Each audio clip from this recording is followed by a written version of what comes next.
সূচনা করেনি, যারা সূচনা করেছে তাদের আইনি লড়াইয়ের জবাব দিচ্ছে।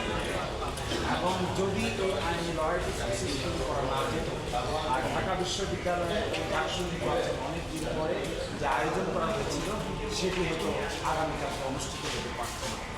সব কিছুর বিনিময়ে আগামীকালকে সুষ্ঠুভাবে ভোট হোক, সকলেই ভোটে অংশগ্রহণ করো, প্রতিদ্বন্দ্বিতা হোক, যিনি সর্বাধিক ভোট পান তাকে বিজয়ী ঘোষণা করা হোক।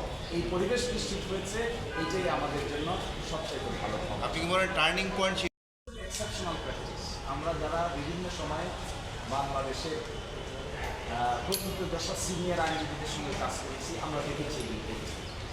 আমরা এগুলো কোথাও কোনো বইয়ে কিতাবে রাখা থাকি না, এগুলো হলো প্র্যাকটিস করতে করতে এই এক্সাম্পলগুলো।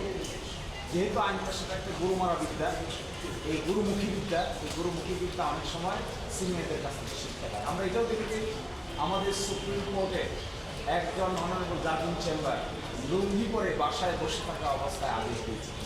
আমরা এটাও দেখেছি হাইকোর্ট ডিভিশনের আদেশ বাসায় গিয়ে রাত 12টার সময় কোনো এক চেম্বার জজের বিচারপতি সেটিকে স্টে করেছে।